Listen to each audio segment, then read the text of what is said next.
really wanted to pull this call together with student debt crisis because when we saw the leaks come out, we saw that this is sort of confirmation of a pattern that we find extremely concerning. So as many of you know, we've been concerned with the way the Department of Education under Betsy DeVos and the Trump administration has been treating borrowers in the first 100 days and beyond of the presidency. This leaked budget is sort of a confirmation of some of our worst fears about what this budget would like to do. And so it's really crucial, I think, that people know that there is still a chance to take action to stop this budget. The budget will be officially released on Tuesday.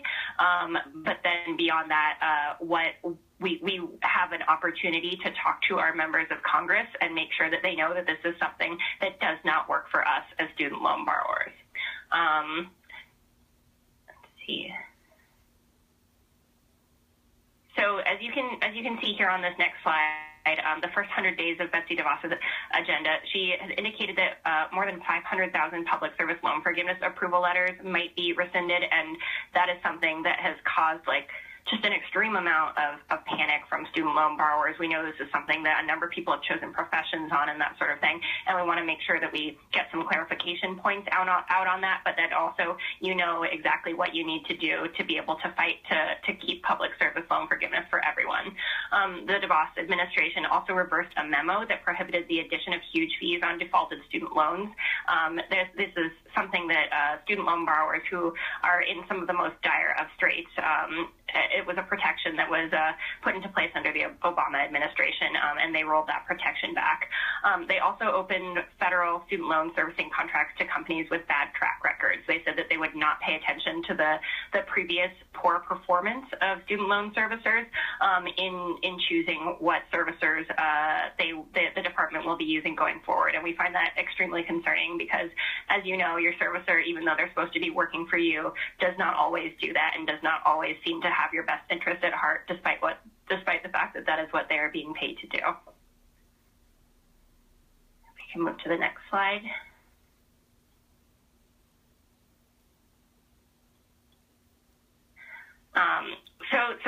As Natalia mentioned, this budget was leaked via a Washington Post story late on Wednesday afternoon, and there's a bunch of information in it that we find concerning. On our next slide, I'll talk a little bit about what exactly the general impact is here.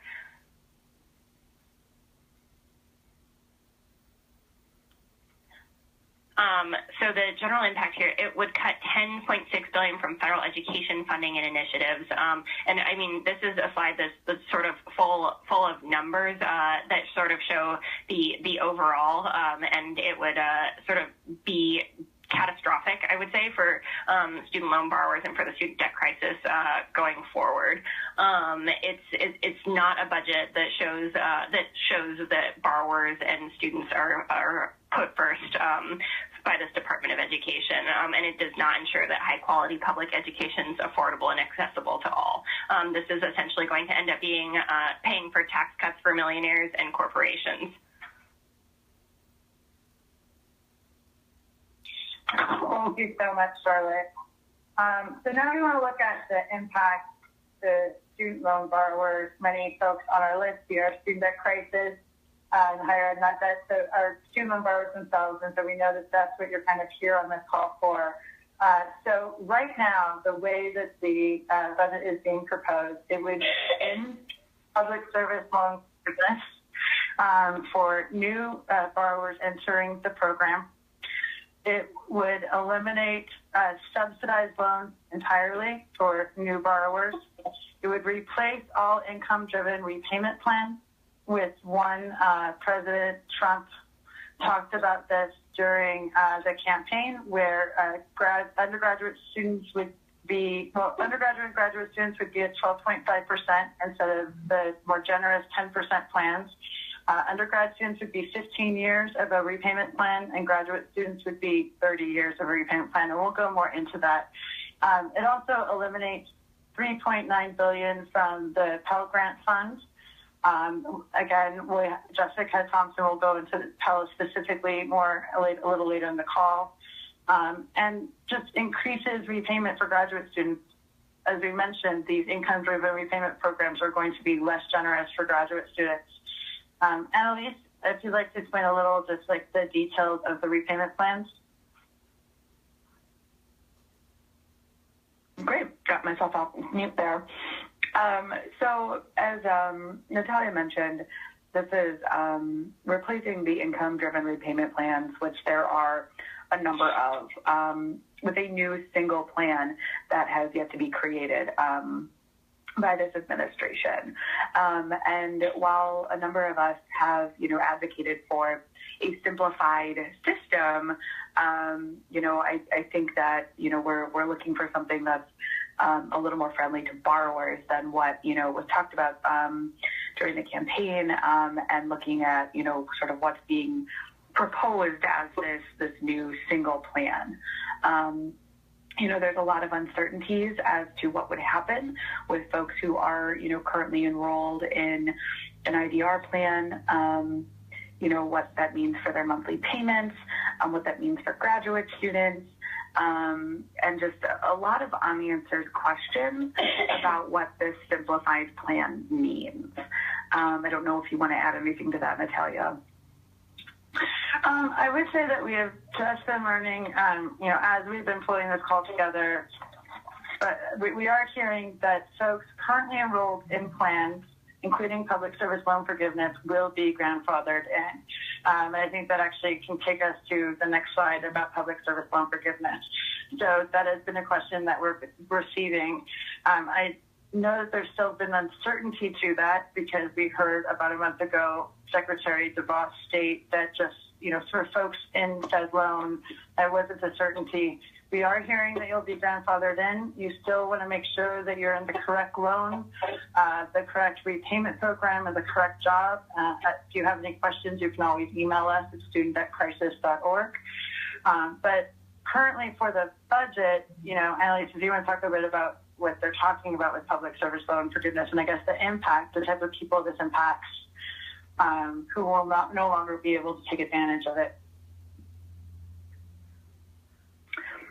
Sure. So, as many of you probably know, the folks who are enrolled in public service loan forgiveness are teachers. There are social workers, our county employees, our city employees, folks who, often require a good amount of, education to be qualified for these incredibly important public service jobs, who might not end up, with a salary that, would be commensurable to the private sector. But if you ask folks who work in public service, there's a reason that they work in public service. And that was part of the intent of the law when it was passed 10 years ago, was to, make it easier for these folks to work in these jobs, and to give them a little bit of an incentive for, putting in the work, putting in the time, getting that education, and then giving them a little bit back for working in public service in these, vital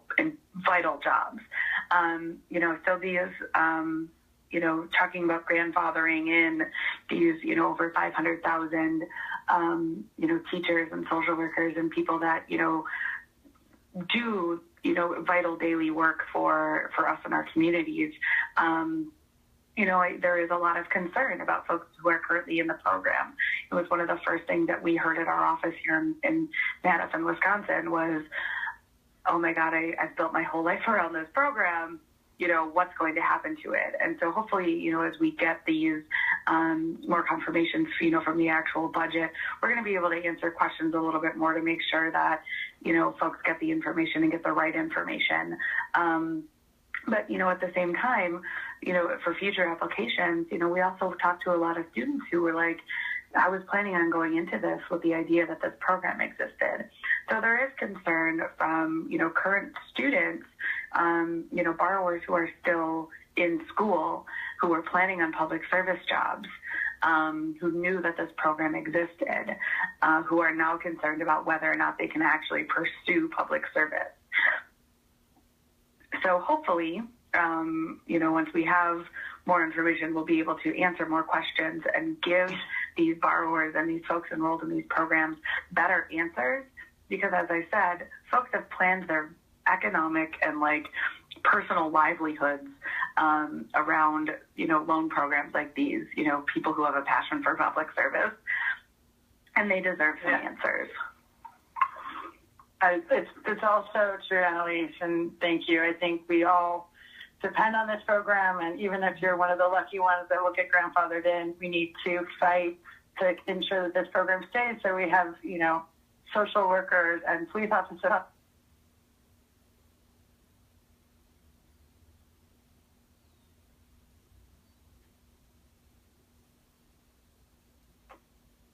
I just lost my audio. Did anybody else? I lost the tail end of Natalia. Could you say what you said after police officers? This is Matthew. I'm sorry. It looks like we may have, Cody and Natalia may have lost their connection. I will message them, but is anyone else okay, I will pick it up? Thanks. I'll start on Pell Grants. This is Jessica from Kikas. Can you guys hear me okay? Yes. Can hear you just great. Okay. Thanks, Jessica.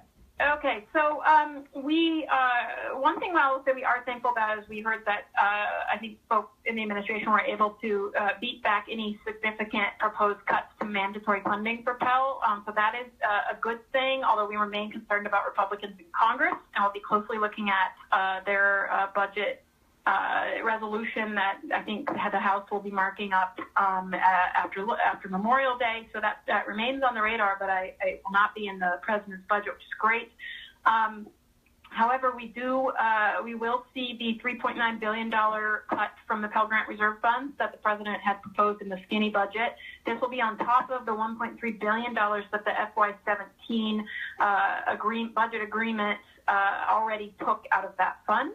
On top of that, as you know, we did get a reinstatement of year-round Pell, which is great, but also increases program costs. So all of those things together put more strain on the program costs versus the available funds going forward.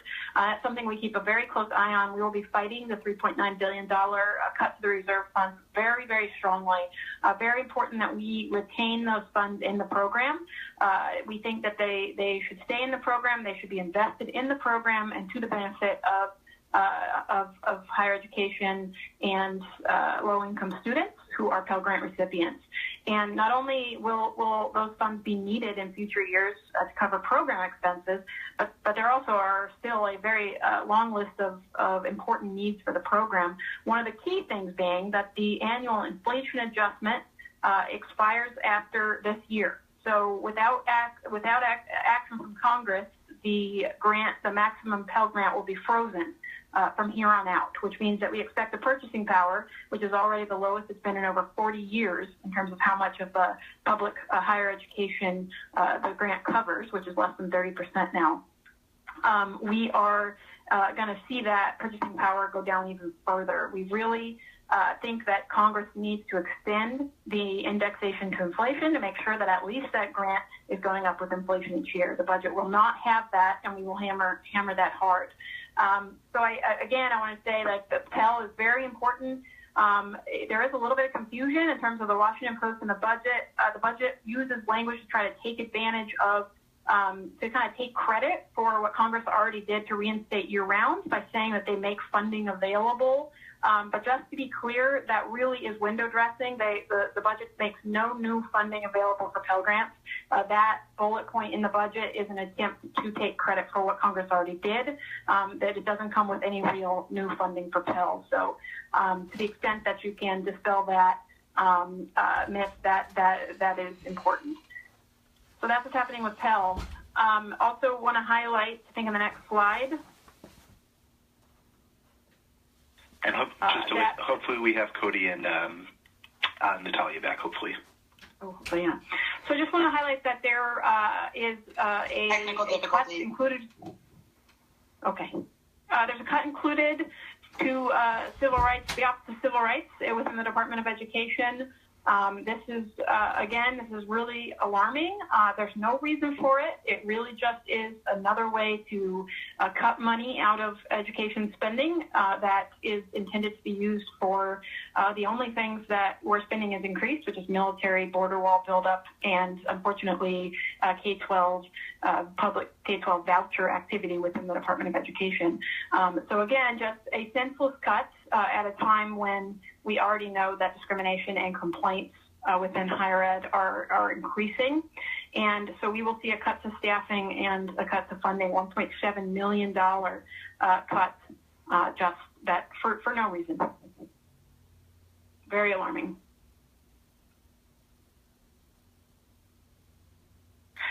Thanks so much, Thanks so much, Jessica. So with this, we want to talk about what do we do? How do we take action? How do we stop this budget? I believe we have Charlotte on the call. Yes, I'm here. So as Natalia said, and as Jessica mentioned, this is sort of something that is taking out of the education budget and putting it elsewhere where there's already huge bloat, military spending, that sort of thing, and really just scraping away at crucial parts of these programs in the Department of Education budget.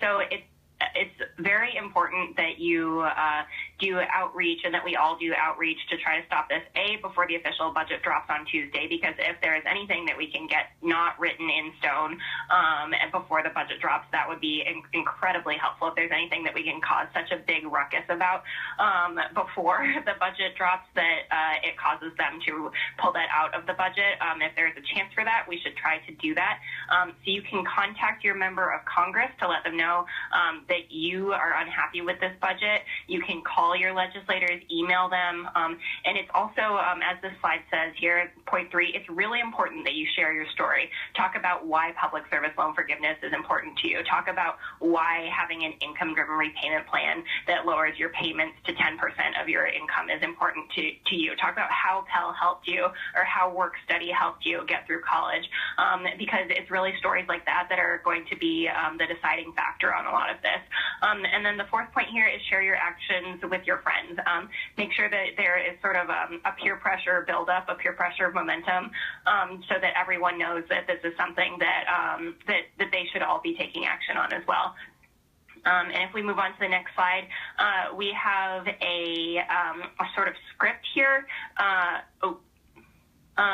If we move on to the next slide, there are a bunch of tools that we have online that you can use. We have a sample script here that you can use when you're calling your member of Congress and say that this is not a budget that works for you, and we can make sure that those go out in the notes, and we have this available online as well, so we can send that out over the little conversation question and answer portion of this webinar. And then we also have a click to email tool if the phone is not your thing, that allows you to email both Betsy DeVos and your member of Congress, and letting them know why this is something that's problematic for you. And I think Student Debt Crisis has a few options that you can take as well. Yep, and no one's reinventing the wheel here. So we all, are asking through our various websites if you are a higher ed not debt member or a Student Debt Crisis supporter or with TICAS or One Wisconsin Now. We really don't care what you use as long as you contact your lawmakers and make sure they know that they cannot allow this budget to pass. So as you see on the screen right now is the script that Higher Ed Not Debt provided, and there's a call number. If everyone that's on this call right now could get off and call their member of Congress and send an email, that would be fantastic. And as you can see here, we sent out an email last night to our supporters. We've had almost 30,000 people actually now message their members of Congress. You can visit studentdebtcrisis.org to send a message. There's also a link that is being provided in the chat box for folks if you'd like to send a message to your Congress person or senator right now. And as Charlotte mentioned, I believe we still have Annalise on the line to talk about their site and sharing your story. Yep. So One Wisconsin Institute, when we first started working on the issue of student loan debt, one of the most important tools that has remained one of the most important tools is the power of stories. And we have actually collected stories from all 50 states through studentloanvoter.org. And, we've got state-specific information on there, that's specific to Wisconsin. But we really, do encourage folks from all over to tell us their stories. We send those to folks. We, push those to legislators, to our folks in Congress. And we have found it in our advocacy work in Wisconsin to be an incredible tool in helping us make progress and change hearts and minds on, being able to stand up for borrowers, for elected officials and legislators. So, if you're looking for somewhere to share your story, studentloanvoter.org, please come tell us your story and we'll tell the whole world.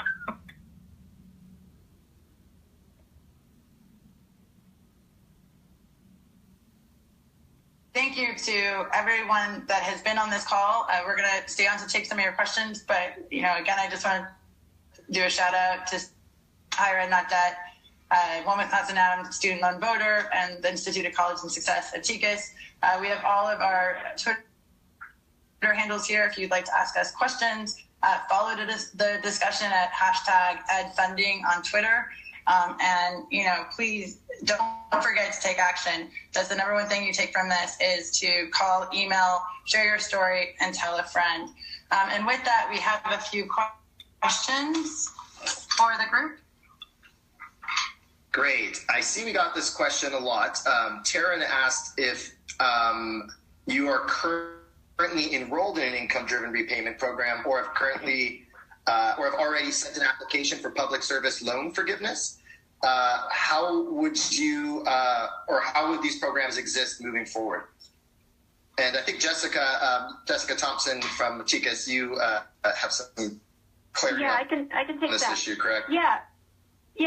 Again, until we see the final budget documents, and we will confirm this right away when we see the final documents. But we have been told by a source in the administration that is close to the budget documents that these provisions will be grandfathered in and are not intended to affect options available to current borrowers. So our understanding is that for existing borrowers, not only whether you're enrolled in IDR currently or not, the repayment options that are available to you now, based on having borrowed already, will remain available to you going forward, and that the benefits and the provisions of those various plans that are currently available will not change for you. So again, that is our understanding, and we will confirm as soon as the budget documents come out.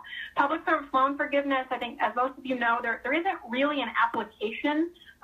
But in terms of the annual forms that you can either fill out as you go, which is ideally the way folks are doing it, or you can do it all at once when you apply when your 10 years are up. So it's really hard to have good data on how many people might be eligible and may be aiming toward PSLF right now.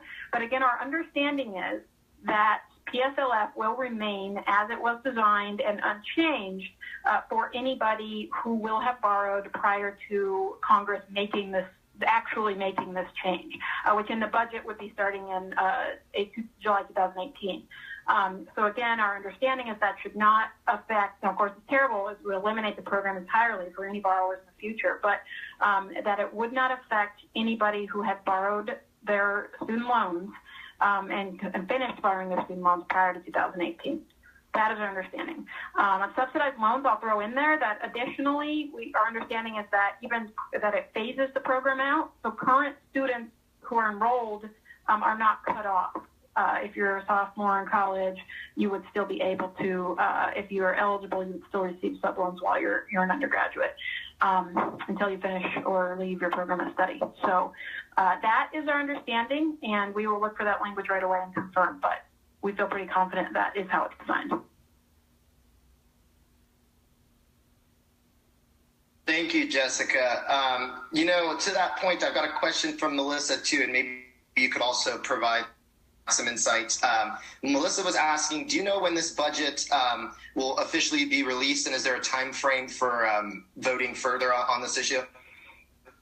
So the budget is scheduled to be released on Tuesday. We'll probably see documents sometime around Tuesday morning. We don't know the exact hour yet. Sometimes they show up. There'll be embargoed copies released to press and so on the night before. So you'll start seeing articles and tweets and things coming out Tuesday morning. The documents will all be posted online in sort of different order, but there will be a big document dump that lots of us will be diving into and sort of in a frenzy on that day. You'll start seeing a lot of statements from groups coming out immediately. In terms, you will see lots of folks. Betsy DeVos will testify about the budget. She'll be asked questions about the budget before a committee in Congress on Wednesday. So that'll be an opportunity for Congress people to ask hard questions of her about the budget. But in terms of it actually becoming something that is real, that then is left in the hands of Congress. And we will be watching closely as the next steps will be that the House will put out a budget resolution, the Senate may put out a budget resolution, and then the House and Senate will get to work on appropriations. And we will look for indications that they are rejecting or incorporating what has been proposed by the president. What we'll have to watch that very closely, and it will unfold over months, over a matter of months.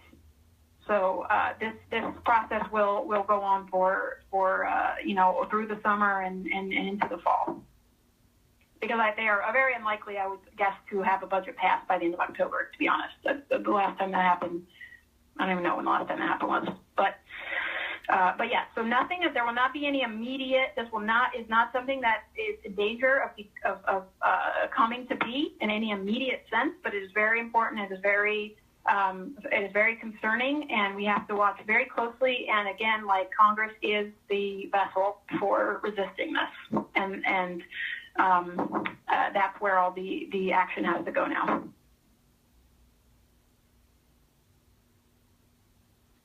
Great. Thank you so much, Jessica. And thank you to everyone who's joined the call. Charlotte Hancock from HigherEd.Debt, and Elise Eicher with One Wisconsin Now Institute, and again, Jessica Thompson with the Institute for College Access and Success. My name is I'm Natalia Abrams, and we thank Cody as well. We will continue to update all of our members on what's going on, especially when we see the final budget. As folks say, sometimes the devil is in the details. Feel free to reach out to us via Twitter or online at info@student-debt-crisis with any questions. Thank you, everyone, for joining this call on such short notice.